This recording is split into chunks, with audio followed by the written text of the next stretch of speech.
Sinasabing pananakit, hindi natin sinasabing totoo.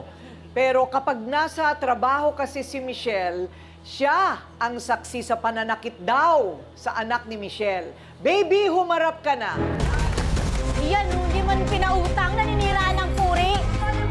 Sus, hindi ko sinasaktan yung pamangkin ko. Ikaw yun, hindi ka lang napautang kasi. Naninira ka na sa ipag ko.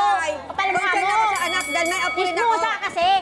Okay, baby, ano ang problemang nakita mo? Kasi ngayon, ito po ma'am, nakita ko naglalaro yung anak niya at saka yung anak ni Michelle. Ngayon, nag-away yung dalawang bata. Wala akong Ang ayaw kinampihan niya, doon. masaktan yung anak niya kaya sinaktan niya Wala yung akong anak ni kinampihan Michelle. doon. Parehas ko yun pinigilan. Pinigilan. Kadugo ko yun. Away bata, away bata. Anak naman niya nagtuturo. Wala akong kinakampihan doon. Wala Parehas ko kaya yung kadugo. pinalo Anak ng ko sa bata. pamangkin ko yun.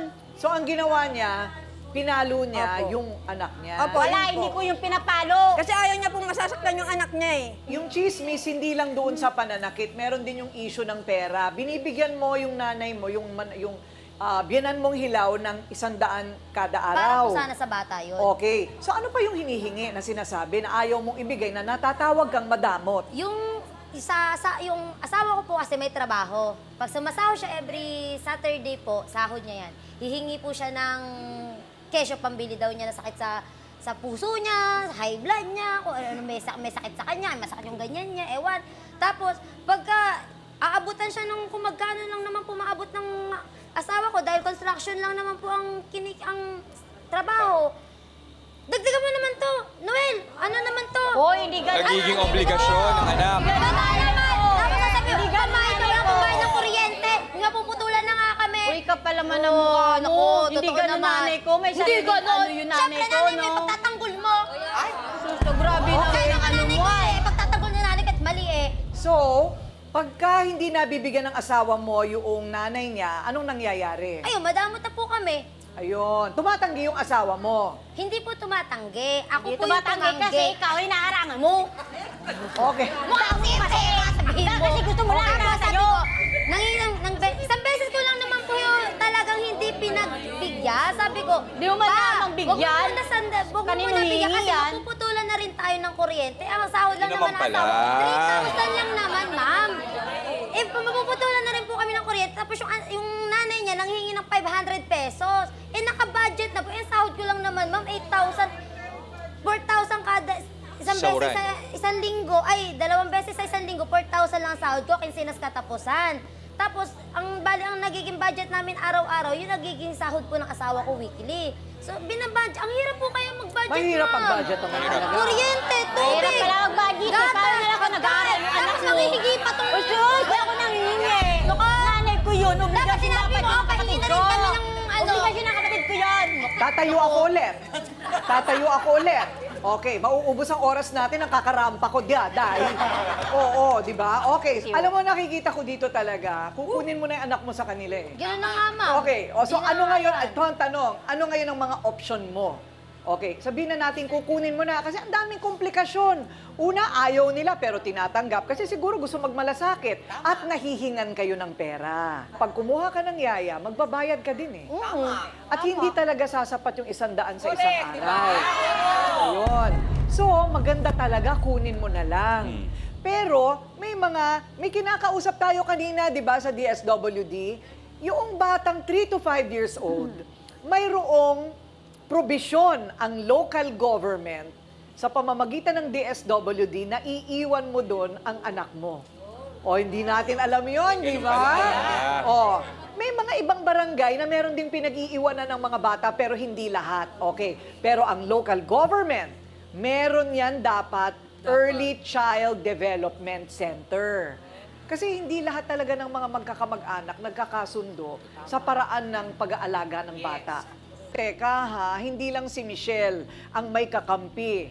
In the red corner, Mommy Joy, dahilaw na biyanan ni Michelle, lalantad na sa pagbabalik ng Face to Face. Harapan!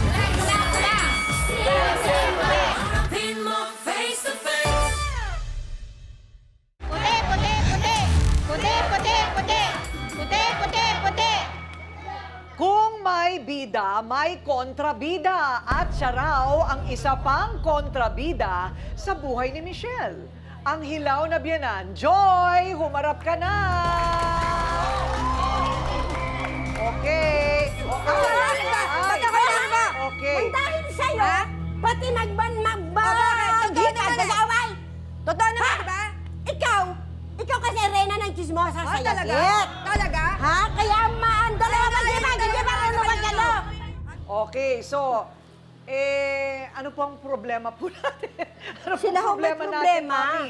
Ha? Ngayon ko lang po nalaman ng mga issue na yan. Ngayon lang. Ngayon, ito naman, talak ng talak, plastic ako. Hindi ko alam, plastic na pala ang tingin niya sa akin ngayon. Oh. May lola pala plastic ngayon. Nagpalaga sa plastic na lola. Ha? Ito na Ngayon, nilabas mo sa akin ang galit ngayon. Tapos pa narinig ko kanina, ha? Mukha daw akong pera. Ma'am, sa mukha ko, mahina na ba ako para humingi ng pera at naging pulubi paghingi sa kanila? Alam mo yung po yan, ang mga anak ko, ito po, dumating na bagyo sa Bicol. Nagpaalaga ng bata. Tututuwa ako at yung magpipinsan, magkakasama dahil ang bata niya talaga sa totoo, hyper. Kahit sinong bata, nananakit. Sabi ko, turuan mo kasi hindi sa akin lumaki ang development ng bata. Sa side nila. Sa side nila. Ngayon, sino ba naman siya mananakit? Dapat sinanggunin niya sa akin. Hindi umabot kay chismosa. Naging apoy pa. Nakita niya yan! Nakita ko naman talaga. Nakita. ang lakas ninyo. Talagang, nagtatrabaho pa po kayo, Nay? Beautician po ako. Ma'am Beautician. Corina. Okay, okay, okay. Alam niyo po, single nanay po. Okay. 10 anak na buhay ko na ako na lang. Wow, Sa babae 10! ko. Oo. 10! Opo. Wow, 10. Okay. Ito naman ang naiintindihan ko. Ayoko yung may reklamo ka sa akin, hindi ako ang kakausapin mo. Ayun na nga po mauuna pa nalalabas sa ibang tao. Imbis na sa pagmumukha ko Silang na dalawa lang kaagad sabihin. O, Hindi, ayan ang ako. akin naman po, Tikuring, kung pinalo, may pasa. Naglalaro po ang mga bata kasi may maliliit din tong anak. Naglalaro kasi ang anak niya matalon. Hindi naman ho lahat ng bagay, mababantay, nagluluto pagkain nila. At yung sa 100 na sinasabi niya, binibigay niya, yung 100 sa pagkain lang ng anak niya, kulang pa. Hindi ho naman sa natural maglalabas din ako. Mga anak ko po yan, mga apo ko yan eh. Pinakibantay ko lang ho, may ire-reban ako, magkano po ang reban. Ihahambing mo sa 100 mo, tapos sabi mo, pagkabuka akong pera.